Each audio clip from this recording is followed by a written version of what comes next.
I had a bit of a breakdown from stress at work, so to regain my mental health, I decided that I was going to spend the next weekend off alone in the one-story, one-room cabin my grandfather had owned.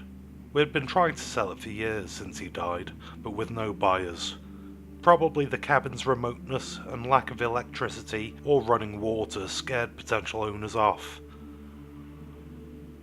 When I swung open the cabin's squeaky door, I was happy to find that it was in decent shape, except for a little dirt and some leaves that I had no trouble sweeping up with a broom I bought from home.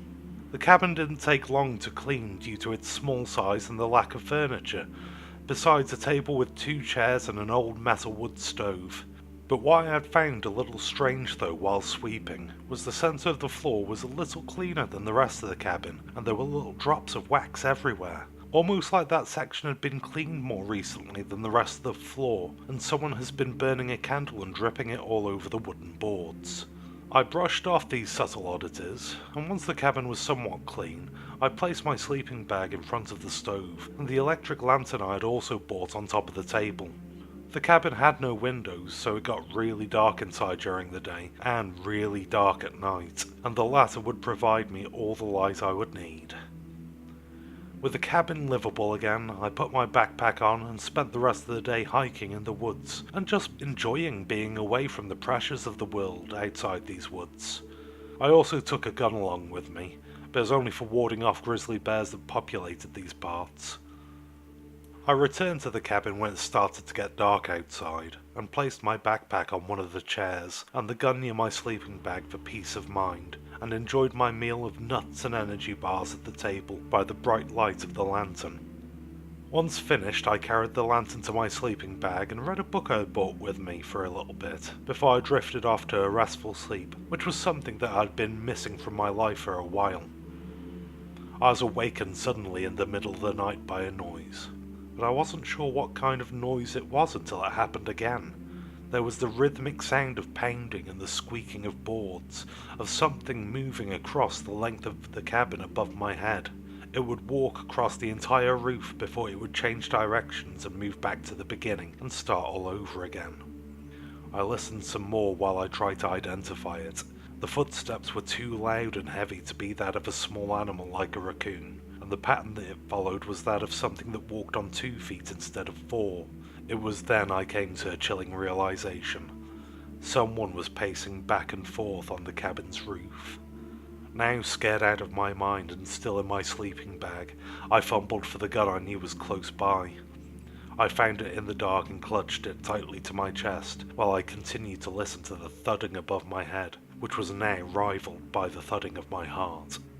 My car was parked just outside, but my car keys were packed somewhere in my backpack, which was still on the chair across the room, and I knew I didn't want to go out there unless my keys were securely in my hand and ready to go in the ignition.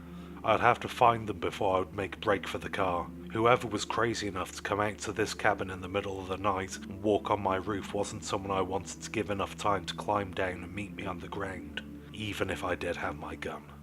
I was convinced that the loud squeak of the old wooden door would alert them to my presence, and I would only have minutes to get in my car and drive away. The sounds of walking stopped directly above me, and the thought that it might mean my uninvited guest was getting ready to climb off the roof and attempt to come inside the cabin propelled me into action. I had to get some light in here so I could find my backpack, find my keys, and get out of here.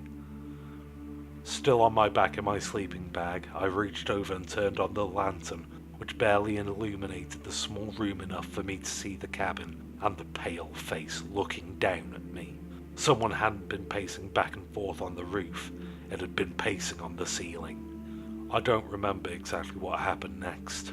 I think I shot at the thing a couple of times before I got up, grabbed my backpack and got the hell out of there, and didn't mention it for years until now, when I decided to post this. You see, I woke up to sounds of someone walking above my head, but I don't want to shine my phone light up at the ceiling and see its pale face again. My bedroom isn't as dark as the cabin was, and I can clearly see its outline in the dark while it walks across my ceiling. The Owl Man by BarrelDTitor.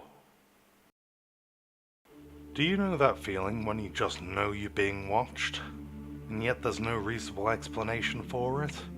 Every time I read or heard about this feeling, I'd just dismiss it as a horror story cliche, or some kind of paranoia or whatever. I had never felt it. The very concept of such a feeling never made sense to me, not until tonight. Forgive me if I seem a little lost for words and rambling, or just make some grammar mistakes. I'm still shaken. I guess I should start from the beginning. I live in a small town. I mean small as in less than 20,000 people small. The kind of town you pretty much know everybody out there.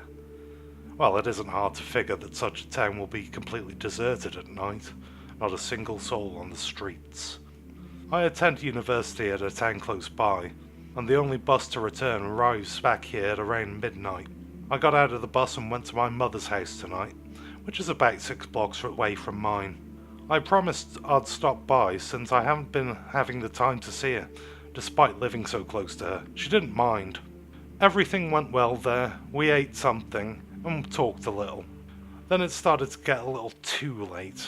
Maybe around 2:30. I decided it was time I headed home and got some sleep.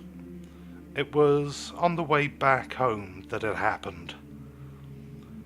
I was 1 block down from her house after making the first turn when I saw this figure. It resembled a man with one leg straight, the other slightly bent, kind of like Michael Jackson doing the moonwalk, you know? Except Michael looks cool and all this guy, if it was a guy, he just looked wrong. As if his image was distorted, twisted. He seemed to be facing the wall of some random house in the street in some kind of trance, lightly moving his head back and forth, as if poking the wall with his nose. I tried not to look directly at him because I assumed it was a drug addict or a drunk man, or whatever other kind of very high or crazy person there could be. This isn't that unusual in that part of town, so I tried to look confident and strong and kept walking. All the while I kept him in the corner of my eye, just to see if he had come in my direction or anything. He didn't seem to notice me, not until I was right behind him. That was when he stopped moving. He didn't turn though, so I kept walking, trying to ignore him, but still keep him in sight. It was very dark as there's almost no streetlights in the street. I guess that's why I took so long to notice it. He hadn't turned his body to look at me. Nah. But when I got to a point where the weak moonlight hit him from a certain angle, I could see his eyes. I could see his fucking eyes looking directly at me, even though he still had his back to me. His blazing, terrifying eyes, glowing almost red in the night, like a predator who spots prey. I can't stop my tears as I remember this. I'm shivering. His head was unnaturally turned, like an owl's. I froze for a second, but it, still didn't move, so I kept walking, trying not to go too fast so as not to show fear, but still trying to get the hell out of there as quick as I could. I dared not look back until I had made a turn and started sprinting towards home, and when I did, I couldn't see it following me. But then I understood that feeling. In fact, I think I only realized it was the shine of his eyes in the dark because I felt it looking at me. I felt his gaze piercing through me like a poisoned arrow. Because otherwise, my brain would have just dismissed it as an illusion caused by the darkness or shadows or something. The problem is, the feeling didn't go away. All the way down to my house I could feel it. I could feel his eyes locked to my back, as if it was ready to strike at me at any moment, even though I'd look behind every couple of seconds and wouldn't see anything or anyone at all. It's a far worse feeling than people describe, the feeling of being prey, of being hunted and stalked by something you cannot see or perceive in any way except that unexplainable, irrational instinct. I felt what it's like to be a snake trying to get to a cave, or forest to escape the claws of an eagle that flies across the field. It feels like you're going to die, like you're absolutely sure of it, like the very shadows of the night are eyes that look at you from every angle, like each corner can be hiding the beast you are fleeing from. It even feels like it could spawn right in front of you at any moment, and rip your head off. It is absolutely terrifying. I got home. I'm laying in bed right now with all the doors and windows locked tight.